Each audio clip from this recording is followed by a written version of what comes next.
Nah, dengan kata lain Bapak Ibu, inilah contoh ya bagaimana pengalaman itu menjadi sumber pembelajaran. Bagaimana apa yang terjadi pada masa lalu itu bisa menjadi sumber untuk kita mengambil hikmah, himbah dan pengetahuan. Nah, karena itu yang kedua saya ingin sampaikan, mari kita bangun semangat untuk terus belajar ini ya. DDI Pasangkayu ya, terus mengembangkan dirinya. Ya, hari ini kita bentuknya masih seperti ini ya. Tapi dengan kebersamaan bisa jadi sekian tahun yang akan datang sudah beda 180 derajat. Sudah berbeda drastis. Mudah-mudahan akan jauh lebih maju lagi tempat kita ini insyaallah. DDI Pasangkayu ini ya. Dan betapa banyaknya hal-hal besar yang dimulai dari hal kecil ya. Kan fa innal jibala minal haso, gunung yang besar pun, mana gunung, ada gunung enggak di sini nih? Apa gunung yang paling besar di Sulawesi? Apa? Saya nggak percaya kalau orang Lombok yang jawab. Orang Sulawesi mana? Apa gunung yang paling besar di Sulawesi? Latimojong. Nah, Latimojong. Ingat, Latimojong itu besar sekali. Tapi apa esensi dari suatu gunung? Fa innal jibala minal haso. Gunung yang besar dan megah itu sesungguhnya tersusun dari batu-batu kecil. Batu-batu kecil. Yang entah berapa banyaknya, bermiliar triliunan batu dan semua tumpukan debu, semua barulah jadi gunung yang besar.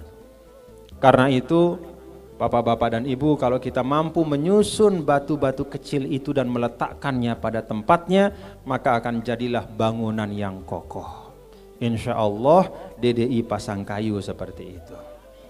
Jadi Ananda semua ini sekarang sedang meletakkan batu-batu itu.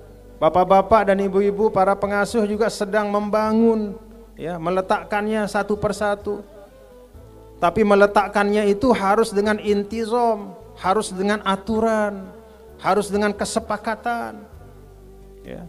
Yang membedakan bangunan yang satu kuat dan bangunan yang satu lemah bukanlah dari semennya, bukanlah dari batunya, tapi dari bagaimana dia memenuhi kaidah teknik. Bagaimana cara membangun yang baik. Membangun itu bukan hanya beli semen banyak-banyak, beli batu banyak-banyak, tumpuk langsung, nggak bisa begitu. Ada caranya, ada susunannya, ada tahapannya. Begitu ngecor tunggu dulu sampai kering, jangan begitu ngecor ditumpuk di atasnya lagi, seminggu rusak lagi itu semua. Artinya apa? Disitulah berperan ya. Ada munazim, ada yang mengatur pimpinan-pimpinan di pondok ini. Karena itu santri-santriwati, ikuti pemimpin-pemimpin anakku semua di sini. Ikuti apa yang disampaikan oleh guru kalian, karena dia sedang mengajar kalian membangun batu-batu kehidupan kalian. Jangan melihat guru itu hanya sebatas fisiknya saja. Ah, guru saya kayaknya begitu-begitu saja. Hati-hati. Begitu kita mengucapkan hal seperti itu, bisa jadi itu menjadi sebab dicabutnya keberkahan ilmu dari kita. Hormati, takzimi, resapi. Karena apa? Dia munazim, dia sedang mengatur kita.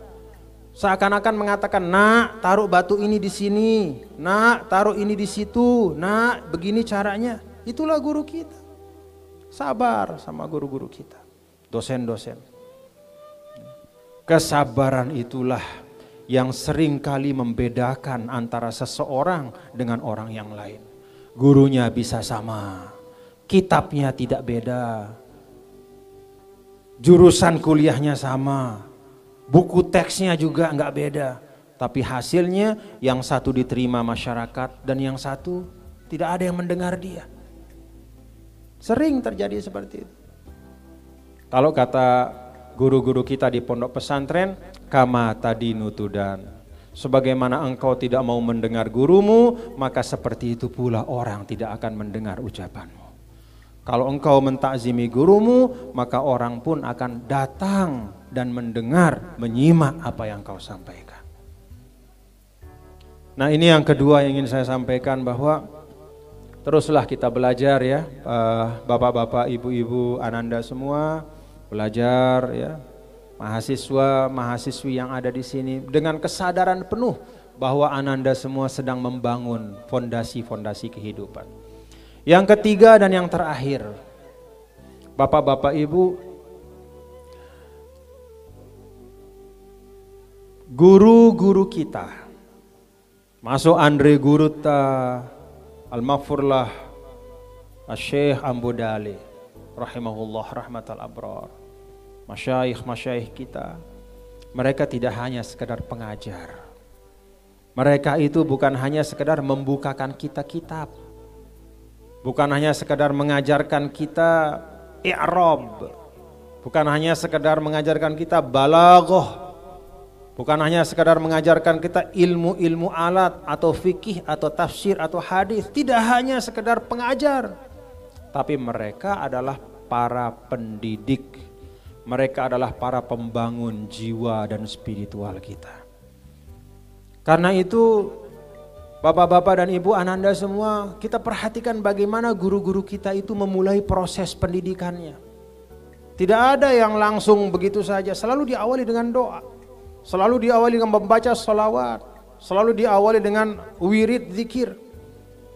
Kemudian setelah belajar pun kita diajarkan untuk mulazamah berzikir, membangun spiritualitas kita, membangun hati kita. Karena kalau pisah antara otak dan hati, itulah yang paling sering merugikan umat manusia. Otaknya jalan, hatinya mati. Itu bahaya ilmunya. Bom atom yang dijatuhkan di Hiroshima Nagasaki itu bukanlah dibikin oleh orang bodoh.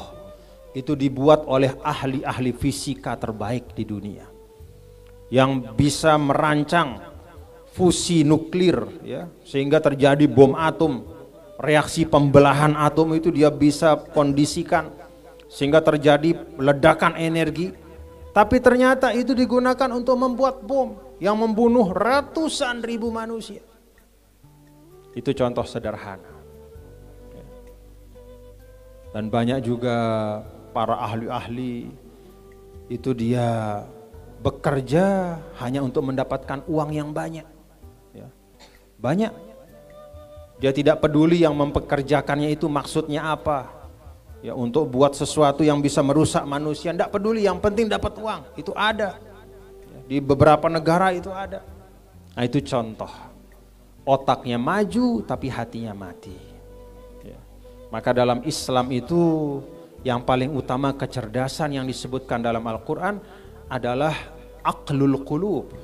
Lahum qulubul la ya'qiluna biha.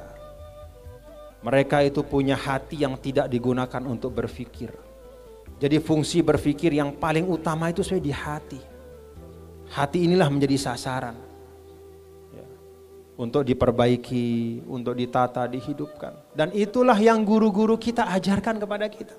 Jadi ketika guru-guru kita mengajarkan kita untuk setelah mengaji kitab, kemudian kita berzikir, kita membaca Asmaul Husna, kita membaca tahlil, kita membaca istighfar, subhanallah bihamdihi, subhanallahil azim, wa bihamdihi astaghfirullahal azim, subhanallah, walhamdulillah, wa la ilaha illallah, wallahu akbar. Itu untuk mencerdaskan hati kita. Mencerdaskan hati kita. Supaya kita tidak menjadi pintar otak tapi mati hati. Itu orang yang sangat tega. Orang-orang kejam, ya, macam Hitler segala macam, itu orang pintar betul, ahli strategi, tapi hatinya mati. Nauzubillah min. Nah, kita berharap mahasiswa-mahasiswi di DDI ini adalah orang-orang yang hatinya hidup, ya. Spiritualitasnya kuat, hatinya hidup, ya. Karena di dalam hati itulah tempatnya hidayah. Dalam hati itulah tempatnya rahmah, dalam hati itulah tempatnya tawadhu, kerendahan hati, kasih sayang, petunjuk, hidayah itu semuanya di hati, bukan di otak. Mahabbah, cinta itu juga di hati. Nah, karena itu saya berharap yang ketiga adalah mari jaga spiritualitas yang sudah dibangun oleh guru-guru kita. Artinya apa? Ngaji kitab kita penting, belajar formal kita penting, tetapi bacaan-bacaan baik. yang kita warisi dari guru-guru kita. Ya tentu saja yang paling utama adalah kitabullah, membaca ayat-ayat Al-Quran itu yang paling mudah menghidupkan hati kita. Kemudian membaca zikir-zikir doa al-ma'thurat yang diajarkan oleh Nabi kita, Nabi besar Muhammad SAW. Ada di kitab Al-Azkar Imam Nawawi, itu hampir semua itu ada. Mulai dari bangun tidur sampai tidur lagi itu ada semua di situ. Zikir-zikir Nabi besar Muhammad SAW. Kalau kita mau lengkapi lagi, kita lengkapi dengan zikrul aulia, al-ahzab wal aurat, ya. Termasuk juga amal-amalan dari guru-guru kita. Ya. Guru-guru kita itu mereka adalah para pendidik, tidak hanya sekedar mengajar ilmu, tapi juga mendidik jiwa. Nah, Bapak Ibu hadirin-hadirat sekalian, ini 3 hal yang dapat saya sampaikan ya.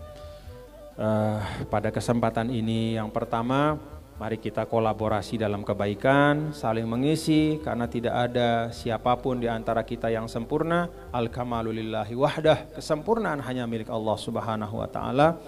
Maka kita saling bertukar pengalaman, saling mendekatkan diri, saling duduk bersama, berjumpa, jangan hanya lewat media sosial, jangan hanya melalui alat komunikasi, tapi duduk bersama. Ya, karena melihat secara langsung itu beda dengan mendengar berita. Dulu Nabi Musa alaihissalam begitu diberitahu oleh Allah, Musa cepat kamu pulang, tuh kaummu baru sebentar kamu tinggalkan, mereka sudah menyembah anak sapi, tidak lagi menyembahku, kata Allah, tuh cepat pulang. Nabi Musa langsung pulang, tapi biasa-biasa saja, tidak emosi, ya, karena dia hanya mendengar berita.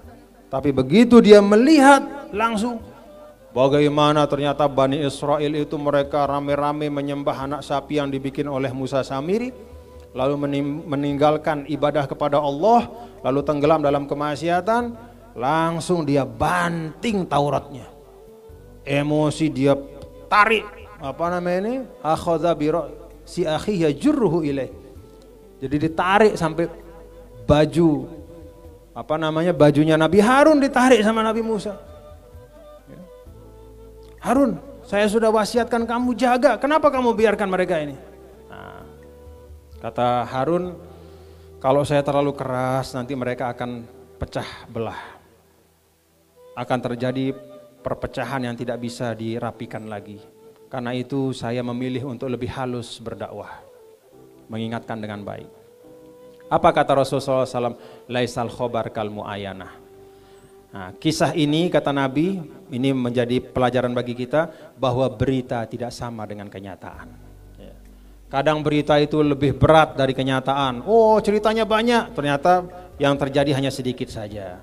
Ada sebaliknya, beritanya ringan, seakan-akan tidak ada apa-apa, tapi ternyata begitu kenyataannya dilihat, wah ternyata dahsyat luar biasa. Jadi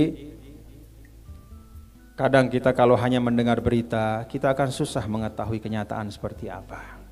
Karena itu di antara kita, mari kita perbanyak perjumpaan. Kalau kita bisa berjumpa, mari kita bangun perjumpaan, perbanyak silaturahim ya, antara satu sama lain, supaya berita-berita itu dapat terklarifikasi dengan sendirinya. Begitu kita jumpa, hilang persangkaan itu. Kalau kita belum jumpa, apalagi baca medsos hari ini, ya Allah ya Karim, kayak tidak ada orang baik di Republik ini. Udah tidak ada orang baik, semuanya pendukung ini menjelekkan yang satu, pendukung ini sebaliknya menjelekkan. Akhirnya apa? Dua-duanya itu di depan kita seakan-akan tidak baik. Akhirnya kita ikut posting, komen, padahal kita nggak pernah jumpa sama dia, padahal kita tidak pernah tabayun, ikut kita dosa. Ya. Karena itu ya khobar itu kita kembalikanlah kepada porsinya. Sebagaimana kata ulama balaghah, al khobar ma yahtamilus sidqa wal kazib. Yang namanya berita bisa benar bisa bohong. Jadi jangan menyandarkan sesuatu hanya pada berita saja. Cari tahu, klarifikasi, ya. Kemudian tabayun, ya. Lihat bagaimana sebenarnya, barulah kita berhukum terhadap sesuatu. Supaya kita tidak menzolimi siapapun. Nah itu bapak-bapak ibu ya, sebagai bagian dari bagaimana kita bermasyarakat, bagaimana kita membangun kebersamaan kita. Ya. Mari kita kolaborasi. Yang kedua, kita terus belajar. Ananda semua, saya pun datang kemari saya belajar. Saya belajar, saya melihat bagaimana bumi Allah ini kita kelola, ya. Bagaimana Kabupaten Pasangkayu yang umurnya 19 tahun, perkembangannya seperti ini, saya belajar juga. Saya melewati dari Mamuju ke Mamuju Tengah, saya belajar, lihat kiri kanan ada sawit, Masya Allah luar biasa. Bagaimana kita menangani, mengelola bumi Allah, ya. Dan seterusnya. Semua ini, alam yang terkembang ini adalah sumber pembelajaran untuk kita. Dan yang terakhir, yang ketiga yang saya sampaikan tadi adalah mari kita terus jaga spiritualitas kita, kekuatan ruhaniyah kita, hati kita, jiwa kita. Karena itulah yang akan menentukan wajah dunia. Bagaimana hati manusia, itulah wajah dunia. Kalau hatinya baik, manusia-manusia yang tinggal di Pasangkayu, maka Pasangkayu ini akan mekar dia, ya, seperti kebun itu dia akan mekar, membawa berkah kalau hati orang-orang di sini baik. Tapi kalau kita saling benci, senyum hanya di depan saja, begitu di belakang saling bicara, saling komen, saling menjelekkan, layu kehidupan juga, ya, sulit turun keberkahan kepada kita.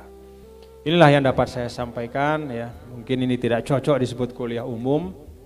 Karena memang yang saya lihat, yang saya saksikan hadir juga sebenarnya bukan hanya mahasiswa, tapi juga keluarga besar yang ada di sini. Maka saya menyampaikan 3 hal ini sebagai pengingat bagi diri saya dan bagi kita semua, bahwa demikian banyak kekayaan, kebaikan yang Allah sudah siapkan, tinggal bagaimana kita memanfaatkan itu semua dengan sebaik-baiknya. Mohon maaf lahir batin apabila ada kekurangan, kekhilafan, kesalahan dalam saya menyampaikan. Semoga apa yang saya sampaikan menjadi kebaikan untuk kita semua. Wallahul muwaffiq wal hadi ila sabilir rasyad wa huwal muwaffiq ila aqwamit thariq. Wassalamualaikum warahmatullahi wabarakatuh.